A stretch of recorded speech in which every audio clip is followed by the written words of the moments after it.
Ethan, are you even listening? Ryan's voice snapped me out of the fog. The meeting room was buzzing, but all I could see was Lena, laughing at something he whispered. The way she touched his arm made my stomach twist. I'm listening, I muttered, forcing my gaze back to the screen. Numbers, projections, empty words. Ryan grinned. Good. Try to keep up, partner. The words stung now. When the meeting ended, I caught Lena by the elevator. You and Ryan seem close lately. She hesitated, eyes darting anywhere but mine. We've been working late on the new proposal. I nodded slowly.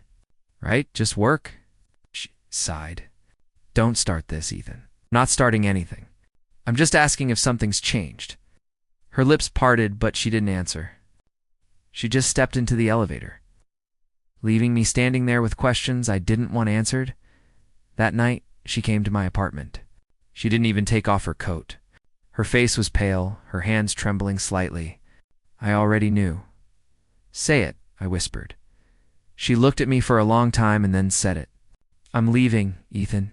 My throat tightened. For who? Ryan. The word shattered something inside me.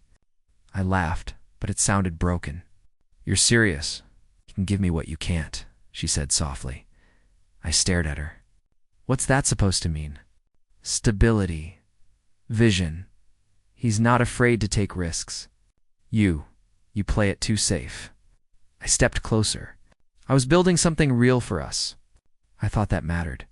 Her eyes glistened. Did? For a while, was I never enough for you? My voice cracked halfway through. She looked away. You were, but I need more. There it was, the clean cut of betrayal, precise and practiced. I tried to laugh again, but my chest hurt. So this is it? After everything? I'm sorry, she whispered. No, I said, shaking my head. You're not? Not yet. She flinched, but said nothing. When she left, the door clicked softly, quieter than I expected for something that loud inside me. Hours passed. I sat on the couch, the city lights flickering through the blinds.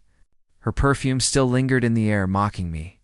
I opened the drawer beside me and pulled out the small velvet box. The ring glinted faintly under the dim light. The one I was supposed to give her next week. I'd spent months saving for it, rehearsing the words I never got to say. My phone buzzed once, a message from Ryan. I'll take care of her. I stared at the screen until my vision blurred. Outside, rain began tapping against the window. I didn't move. I didn't cry. I just sat there, the ring in my hand, the sound of her voice echoing in my mind. He can give me what you can't. Maybe she was right. But in that moment, all I could think was, I had given her everything, and somehow, it still wasn't enough. The morning started with whispers. By noon, the entire office was watching me like I was some kind of criminal. Ethan. Mr. Carter wants to see you, Nora from HR said quietly. I could feel my pulse in my throat. Now she nodded. It's urgent. When I stepped into the conference room, Ryan was already there, calm, confident, pretending not to notice me. Beside him sat Nathan Carter, our department head, his expression unreadable. Ethan, Carter said, do you know why you're here? I'm guessing it's not for a promotion. He didn't smile. The Morrison project collapsed. The client claims you leaked confidential specs. My stomach dropped. What? That's impossible? Ryan sighed, tapping a folder. Ethan, your login credentials were used. The timestamp matches your system access. That's a lie. I looked at him directly. You know it's not me. He tilted his head, all sympathy and poison. I want to believe you, man. But the evidence you planted, I snapped. Carter's face hardened. That's enough. Ethan, your actions have cost this company a major contract. We can't overlook that. I stared at Ryan. You did this. He didn't deny it. Just smiled faintly and said, sometimes we have to make hard choices. 10 minutes later, security escorted me out. My badge, my desk, my dignity, all gone. People avoided my eyes as I passed. A few whispered. I caught fragments. Did you hear what he did? Such a shame. I thought he was better than that by the time I reached the elevator. I couldn't tell if my hands were shaking from anger or humiliation. Outside, the city was loud and alive, but I felt dead inside. I tried calling Lena, straight to voicemail. Then again, nothing. Finally, a text appeared. I think it's best if we don't talk right now. I stared at it until the words blurred. That night, my apartment looked smaller than ever. Bottles littered the table. Job applications sat unfinished on my laptop. I hadn't eaten. I hadn't slept. The news spread fast. My name was dragged across forums, professional boards, LinkedIn posts. Unethical? Disgraced? Ryan had one. When he called 2 days later, I almost didn't answer. Why are you calling me? I hissed. He chuckled. To make sure you're still breathing. Don't take it personally, Ethan. It's business.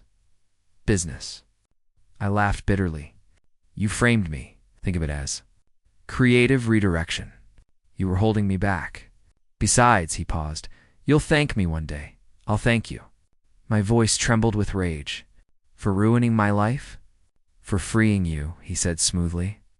You were never meant for this place. Before I could answer, he hung up. The silence that followed was louder than anything I'd ever heard. I sat there for hours, surrounded by empty bottles and darker thoughts. Every word replayed in my head.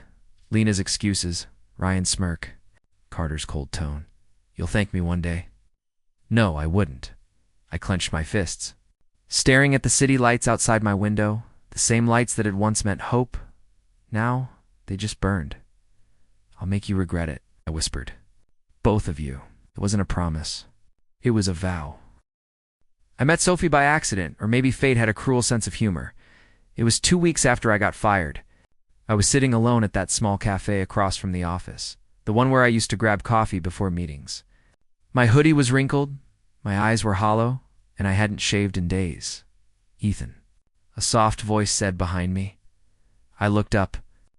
Sophie Lynn, the quiet analyst from our department. She wasn't someone who talked much, but she always noticed things. Sophie. I tried to sound normal, but it came out rough. You still at Coltech? She nodded, setting her cup down across from me. For now. Word spreads fast, you know, I muttered. I figured. For a moment, neither of us spoke. The hum of the cafe filled the silence. Then she said, You look tired. I laughed weakly. I've been busy losing everything.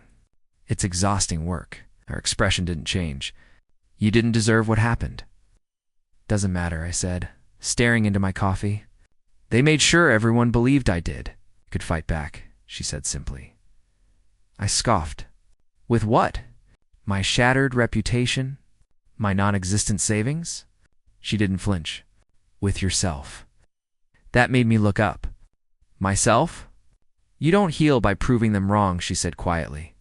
You heal by remembering who you are. And who am I, Sophie? The guy who got framed? The idiot whose girlfriend walked out on him? You're the guy who built something worth stealing, she replied. Her words hit harder than I wanted to admit. I looked away, throat tight. You really think that's enough? It's a start, she said. You're too angry to see it now, but anger fades. What you build next, that's what lasts. I let out a bitter laugh. Build next? I can barely afford rent.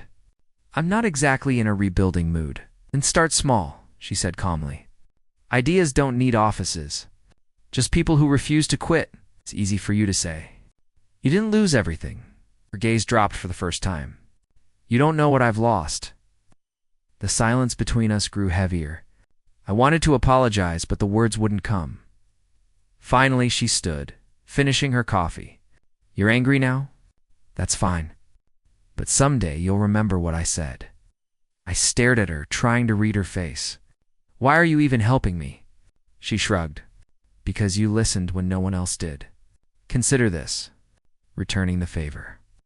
Before I could respond, she walked out, leaving the faint smell of coffee and rain behind her. I sat there, staring at the empty chair across from me. Her words echoed in my head. You don't heal by proving them wrong.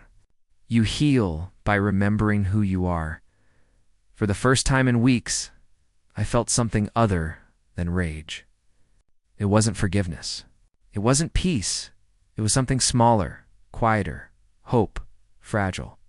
But a live asterisk when Sophie said, "If he stole your design, make it better." Something inside me clicked. We sat in my cramped apartment, surrounded by cables, notebooks, and the faint smell of burnt coffee. The idea felt insane. Rebuild what Ryan took, but sharper, stronger, untouchable. "You're serious?" I asked, half smiling. "Dead serious?" she said. "He used your blueprint. Now use his theft to make him obsolete." I stared at the whiteboard we'd propped against the wall. My old algorithms, revised and reimagined. "This isn't revenge," I muttered. Sophie raised an eyebrow. "Then what is it?" I hesitated. "Control," I said finally. "I lost it once. I won't lose it again. Then let's make sure you don't." We started small, 1 laptop each, 1 dream, 0 funding. Days blurred into nights, and nights into a never-ending hum of typing, testing, and failure. Every bug felt personal, every fix a small victory, Sophie would say. "Sleep, Ethan," and I'd reply later, "I'm close." Sometimes she'd watch me in silence, her expression unreadable. Once she said softly, "You're burning yourself out." I was already burned, I told her. Now I'm just reshaping the ashes. She didn't argue after that. Weeks passed.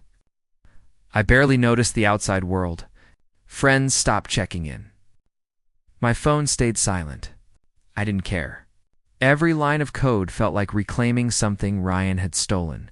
My pride, my purpose, my name. One night, as the sun began to rise, Sophie stood beside me, looking at the screen. "You did it," she whispered. The prototype ran smoothly. Clean. Efficient. Better than the original. I leaned back, exhausted but grinning. "He thought he broke me," she smiled faintly. "He didn't realize he was building your foundation." That line stayed with me. By the end of the month, we had a working demo and a name Nova Edge. Sophie came up with it. "Because she said, 'You're building from the edge of nothing.'" I laughed. "Poetic. Accurate," she replied. When our first investor meeting happened, I wore the same suit I was fired in. Poetic justice, I guess. The investor leaned forward. "This is remarkable, Ethan. You built this from scratch?" "From memory," I said. "And mistakes," nodded slowly. "You'll go far." After the meeting, Sophie looked at me, half smiling. "You look like someone who's finally breathing." "I'm not breathing," I said. "I'm calculating." She sighed. "Try to remember success isn't the same as healing." I looked out the window, city lights flickering below. Maybe not. But it's close enough. That night, I stayed up again, rewriting lines that were already perfect. Sleep didn't matter. Perfection did. Every success email, every nod of approval. Every number on a screen, it all felt like control, like power returning to my hands. And God, it felt good. "Ethan, there's something you should see." When HR said that, I thought it was another investor request or an audit. I didn't expect the name that glared back at me from the screen. Ryan Brooks. For a moment, I just stared. The words blurred, my coffee cooling in my hand. Then I laughed, quiet, sharp, almost bitter. "You're joking." "It's no joke," the HR manager said carefully. He applied for a mid-level position. He listed experience at Apex Tech. I smirked. He was Apex Tech was. "Long story," I muttered. When she left, I sat there scrolling through the resume again. Once upon a time, Ryan Brooks was the golden boy, the man who stole my career, my reputation, and the woman I loved. Now his resume screamed desperation, short stints, declining roles, vague achievements. Sophie walked in just as I whispered, "Karma's punctual this year." She frowned. "What's that?" I turned the monitor toward her. Ryan Brooks. "Guess who wants to work for Noveg?" Her expression softened. "Oh, then quieter. What are you going to do?" I leaned back, a grin forming. "I don't know. Maybe give him the interview of his life." "That's not funny. It's poetic." "You really think hiring him or humiliating him will fix anything?" "Who said anything about fixing?" I said, "Maybe I just want him to remember what it's like to beg." Sophie sighed. You can't bury ghosts by hurting them again, Ethan. Then maybe I'll bury the man who created them. Her eyes met mine, disappointed but calm. You're not that man anymore. Maybe I am, I said. Just smarter now. She shook her head and left me alone with the screen. I reread Ryan's cover letter. It was short, painfully polite. I've admired Nova Edge's rise. I believe I can contribute to your future growth. I almost laughed again. My future growth? He helped destroy mine. I minimized the document and looked out the glass walls of my office. The skyline glittered, just like it used to when I was the man on the outside looking in. Now, I was the one people feared to disappoint. Funny how power changed the air you breathed. When I called HR back, my tone was calm. Schedule an interview with Ryan Brooks, I said. The manager hesitated. Are you sure, sir? I'm sure. After she left, I sat in silence, fingers tapping the desk. I could already picture his face, the flicker of recognition, the unease behind forced professionalism. Part of me felt alive at the thought. Another part, the quieter. One wondered if Sophie was right, but I shut that part down quickly. People like Ryan only understood consequences when they came wrapped in opportunity. As I stared at the Nova Edge logo glowing on my screen, I whispered, let's see how it feels, Ryan, to need me. And for the first time in a long while, I didn't just feel powerful, I felt cold. Ryan walked in 5 minutes late, crooked eyes trying to be steady. I watched him sit. Mr. Brooks, I said, folding my hands. What makes you think you're fit to work under me? He blinked. Ethan. Call me Ethan, I said. We used to be friends, I remember, he said. Then why are you here? I asked. I need a job. I made mistakes. I lost everything, he said. Everything. I repeated. Your company? Your pride? Your conscience? It wasn't like that. He tried to smile. I learned. I want to do things right. How do I know you aren't saying that to get what you want? I leaned in. How do I know you won't take a shortcut and bury someone else to climb? He swallowed. I won't. I swear. Words are easy, Ryan. I tapped his resume. Your record is patched. Short contracts, sudden exits. People leave before the storm. People left because of me. I paid for that, he said. Do you understand what you did to Lena? To me? My voice cracked. You took what I trusted you with and used it. You lied while you smiled.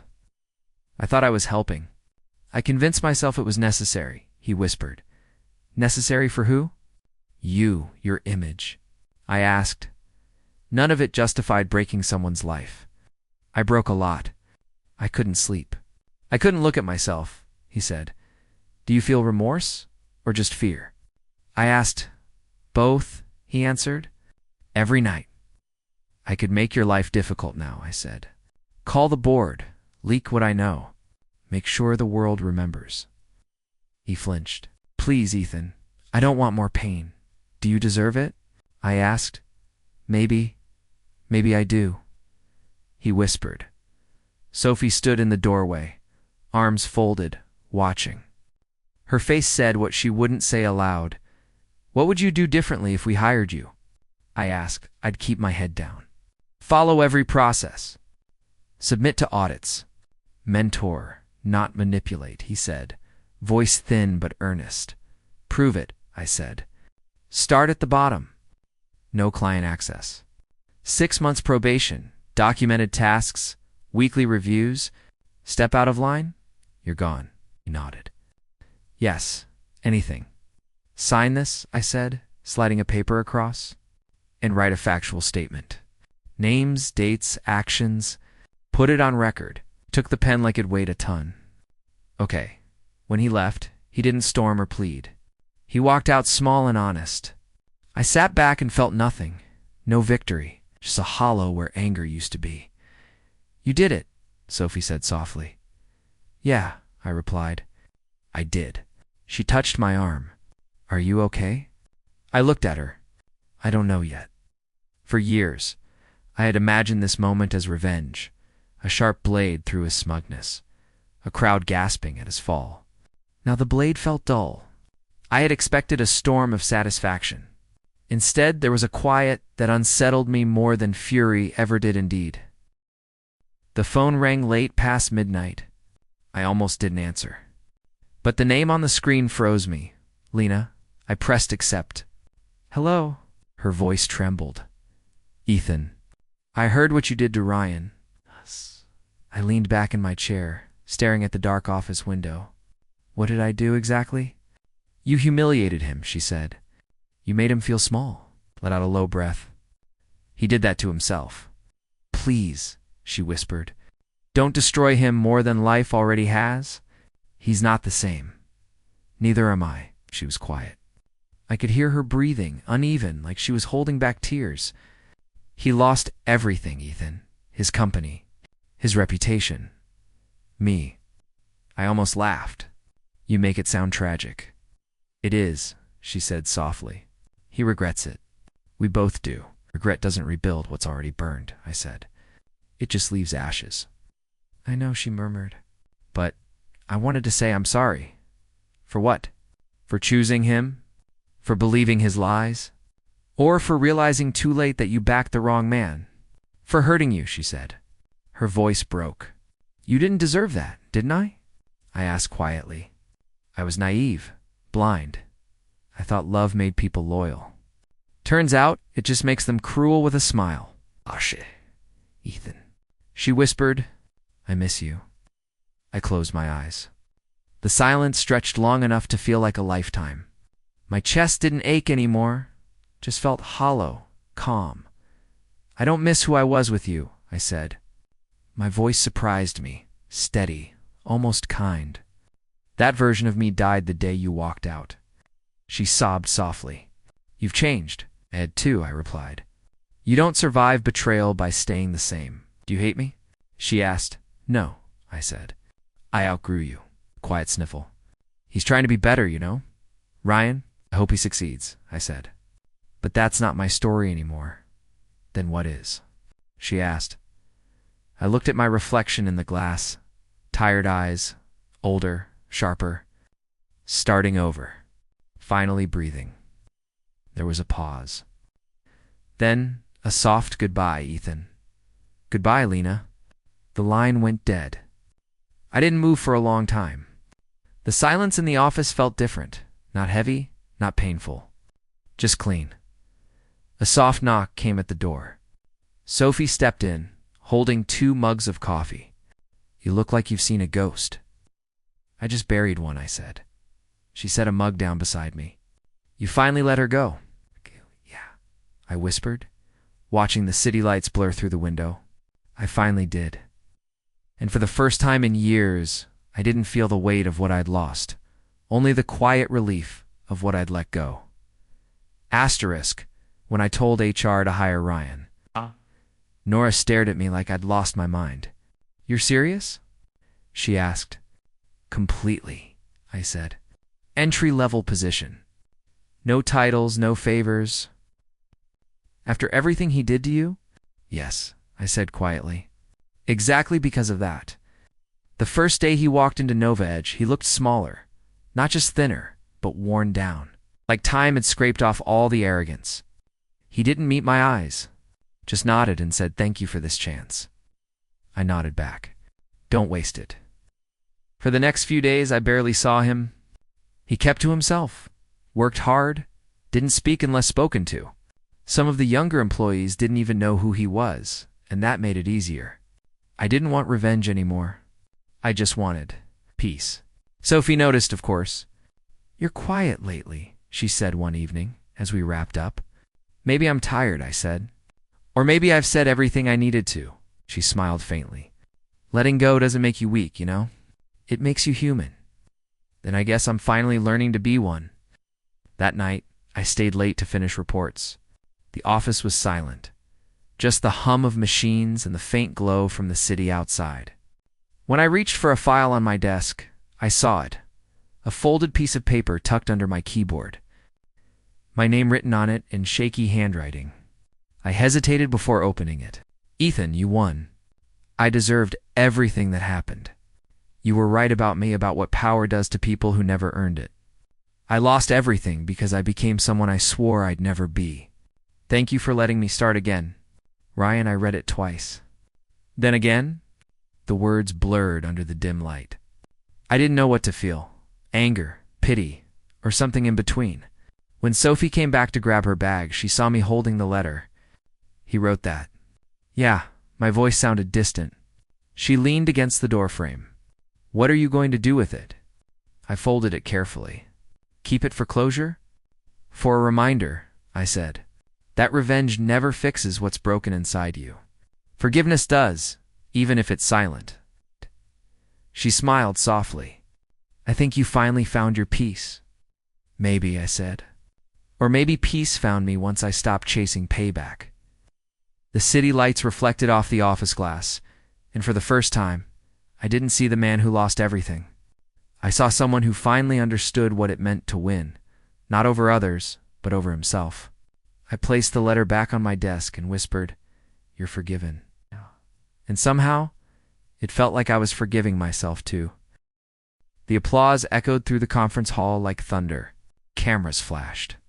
People shook my hand, their smiles polished and professional. Ethan Reed, the host announced.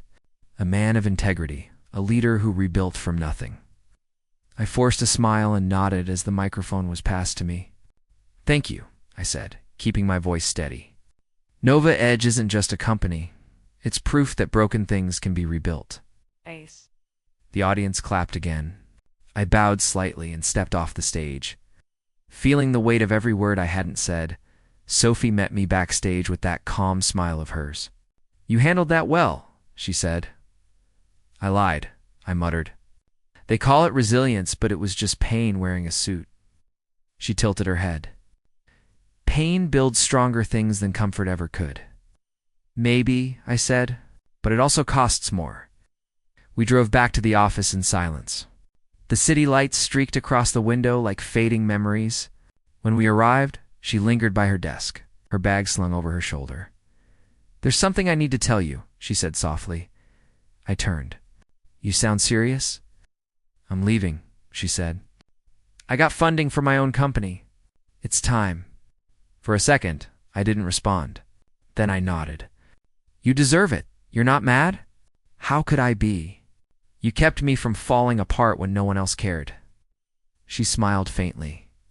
You taught me that strength isn't about winning, it's about surviving long enough to rebuild. I looked at her. And you taught me that surviving isn't the same as living. She laughed quietly.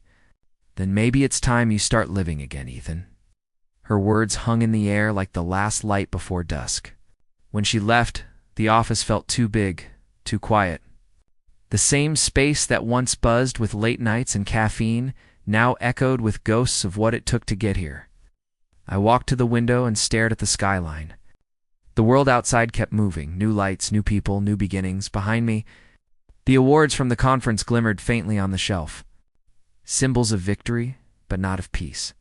I whispered, I made it. The words tasted hollow. I thought of Lena, of Ryan, of Sophie, of everything I'd lost trying to prove I was more than what they thought of me. Then, softer, but at what cost? The city didn't answer. It never did. It just kept shining bright, distant, and indifferent. And for the first time in years, I let myself feel the emptiness I'd been outrunning all along. Asterisk, I saw him again today. Ryan stood in the lobby, waiting, not the desperate man who once sat across from me, but someone quieter, grounded. His shoulders weren't heavy anymore. When he noticed me, he smiled, small but genuine. Ethan, he said, walking over. It's been a while. Almost a year, I replied. How's the new job treating you? Good, he said, nodding. Simple, honest work. I like it. I studied him. No arrogance, no bitterness, just calm. You look different, I said. So do you, he replied. I guess life forces both of us to grow up. We stood there in silence for a few moments. No tension, no ghosts. Just two men who had finally stopped fighting themselves. I wanted to thank you, he said, for giving me a chance when I didn't deserve it. You earned it, I said quietly. Everyone deserves one more chance, even the ones who broke something they can't fix. He looked down, then met my eyes again. You really forgave me, didn't you? I had to, I said. Holding on to anger kept me chained to the worst version of myself. Ryan smiled, the kind that comes from real acceptance. Then I'm glad I lost back then. Maybe that's what I needed. I nodded slowly. Maybe we both did. He extended his hand. I took it.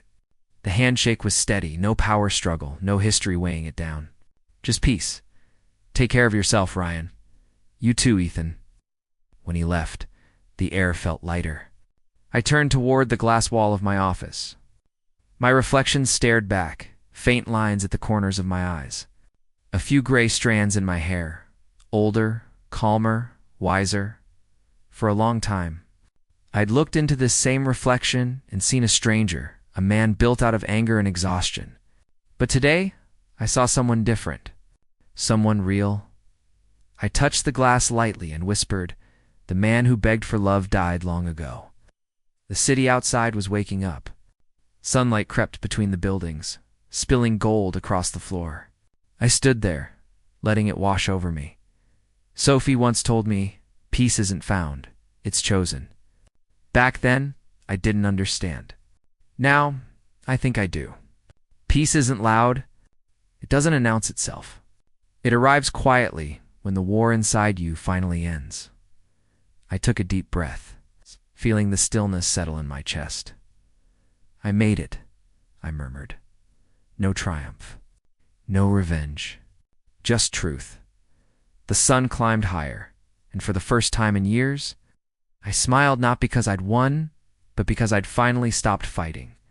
Peace felt strange, but it felt real.